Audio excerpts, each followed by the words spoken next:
श्रीपाद श्री वल्लभ चरित्रामृत श्री गुरुवे नमः. श्रीपादराजं शरणं प्रपद्ये. अध्याय 26. कलियुगाचे लक्षण. आम्ही प्रातकाळीच उठून नदी ओलांडून श्रीपाद प्रभूंच्या दर्शनासाठी कुरुगड्डीस गेलो. धर्मगुप्तांना श्रीपाद प्रभूंच्या मुखातून कलियुगाच्या प्रादुर्भावाचे विशेष जाणून घेण्याची तीव्र इच्छा होती. आज श्रीपाद प्रभू अत्यंत आनंदात होते. त्यांची कारुण्यामृताची वर्षा करणारी अमृतदृष्टी साऱ्या साधकांना एका आगळ्या वेगळ्या आध्यात्मिक आनंदाचा ठेवा प्रदान करीत होती. प्रभूंच्या चरणकमलांना स्पर्श करून आम्ही धन्य झालो. श्री धर्मगुप्तांनी श्रीपादांना कलियुगाच्या प्रादुर्भावाचे विशेष वर्णन करून सांगण्याची नम्र प्रार्थना केली.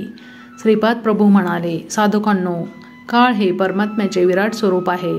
सूर्याला कालात्मक असे सुद्धा म्हणतात. धनिष्ठा नक्षत्रापासून प्रारंभ केलेली सूर्याभोवतीची श्रवण नक्षत्राची परिक्रमा परत फिरून धनिष्ठा नक्षत्रापर्यंत येण्याच्या काळास ब्रह्मकल्प असे म्हणतात. ब्रह्मकल्पातील एका भागास सृष्टिकल्प असे म्हणतात आणि उरलेल्या भागास प्रलयकल्प असे म्हणतात.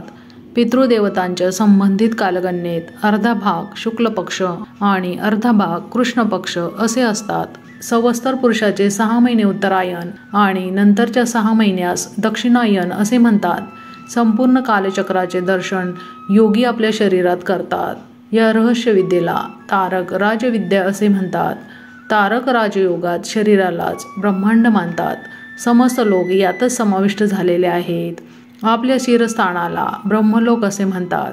या शिरस्थानात आचार विचार असतात. नाभीमध्ये विष्णुलोक असतो. आपल्या हृदयात रुद्रलोक असतो. पितृलोक आपल्या वीर्यकणात जन्युदेवता स्वरूपात वास करतात. या जन्युदेवतांचे कार्य असे की मानवाच्या गतजन्मात केलेल्या कर्माची फळे पुढील जन्मात देणे. असे असले तरी गेल्या जन्माचे फळ एका क्रमपद्धतीने देण्यास काळाची अत्यंत आवश्यकता असते. कलियुगाचे लक्षण. पितृदेवता म्हणजे आपले दिवंगत झालेले पूर्वज नव्हे. स्वर्गवासी झालेल्या आपल्या मातापिता आजी आजोबा यांच्या नावाने आपण केलेल्या श्राद्ध पक्षाचे फळ स्वीकारून त्यांना उत्तम गती प्राप्त करून देणारे जनुदेवताच असतात.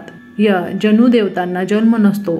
योगीजन आपल्या शरीरात सृष्टीतील 6 ऋतूंचे दर्शन करतात. एका वर्षात 12 पौर्णिमा आणि 12 अमावस्या असतात. हे 24 पर्वच गायत्रीचे चतुर्विशंती छंद असतात. कालस्वरूपी श्री विष्णू भगवानांना काही लोक संवत्सर पुरुष मानून त्यांची उपासना करतात. या विद्येला द्वादशाक्षरी विद्या असे म्हणतात. प्रत्येक महिन्याचे 1 अक्षर याप्रमाणे 12 महिन्यांची 12 अक्षरे मिळून यांचा एक मंत्र तयार होतो. नद्यांना भयंकर पूर येऊन मनुष्य पशु संपत्ती यांची अपार हानी होणे, भूमीचे प्रकंपन होणे म्हणजे भूकंप होणे, सूर्यचंद्राची गती बदलणे, दिवसा अंधार पडून सूर्य न दिसणे, आकाशात धूमकेतू तारा दिसणे ही सारी कलियुगाची लक्षणे आहेत. द्वापार युगाच्या शेवटच्या काळात पश्चिमी समुद्रातील एका द्वीपावर कलियुगाचा अधिपती असलेल्या कलिपुरुषाने घोर तपस्या केली होती. हे सारे विषय वेदव्यास ऋषींच्या भविष्यपुराणात आढळतात. म्लेच्छ जातीचा आविर्भाव. जिकडे पाहावे तिकडे वेदमंत्राचे उच्चार, यज्ञ यागादी तपस्या याचाच जोर सर्वत्र चालू होता. या कारणाने कलिपुरुषास अत्यंत दुःख झाले. त्याने भगवंताची प्रार्थना केली, हे प्रभो, पृथ्वीवर सगळीकडे यज्ञ याग धार्मिक आचरण नीतिमत्ता याचेच प्राबल्य आहे. अशा परिस्थितीत मी माझ्या कलियुगाचा प्रभाव लोकांमध्ये कसा पसरवू? आपल्या आज्ञेप्रमाणे मी माझ्या युगधर्मास सगळीकडे व्यापून टाकावे, परंतु सद्य परिस्थितीत ते मला अशक्यच वाटत आहे. कलियुगाचे हे वक्तव्य ऐकून जगतप्रभूंनी कलियुगास पश्चिमी समुद्रातील एक द्वीप दाखविले. ग्लेंच जातीचा मूलपुरुष आदम आणि श्री हव्यावती या दोघांना जगतप्रभूंनी कलियुगास दाखविले. त्या स्त्री पुरुषास विहार करण्यासाठी एक अत्यंत रमणीय उद्यान निर्माण केले. वास्तविक पाहता ते स्त्री पुरुष बहीण भाऊ होते, परंतु कलियुगाने सर्परूपाने त्यांच्या शरीरात प्रवेश करून त्यांच्यात कामभावनेचे बीज पेरले आणि अधर्मी संतान उत्पन्न करण्यास प्रेरित केले.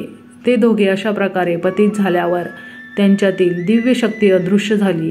कालांतराने या जोडीपासून कलिधर्माच्या मूळ म्लेच्छ जातीचा आविर्भाव झाला. द्वापार युगाच्या अंती म्हणजे 2800 वर्षानंतर म्लेच्छ देशात म्लेच्छ जातीच्या संततीची अभिवृद्धी होणार असल्याचे भविष्य पुराणातील प्रत्येक सर्ग पर्वात कथन केले आहे. नीलांचन पर्वताजवळ आदम आणि हव्यावती या दोघांनी आपल्या पापाचे फळ अनुभवून आर्य धर्मास दूषण लावणारी, भक्षण करणारी, दुराचारी अशा संततीची वृद्धी केली. श्रीपाद प्रभू पुढे म्हणाले, मी कल्की अवतार घेऊन कोट्यवधी अधर्मी आणि दुराचारी लोकांचा नाश करून पुनरपी सत्ययुगाची स्थापना करणार आहे. हा फार दूरच्या भविष्यातील माझा कार्यक्रम आहे. श्रीपाद श्रीवल्लभांचा जय जयकार असो.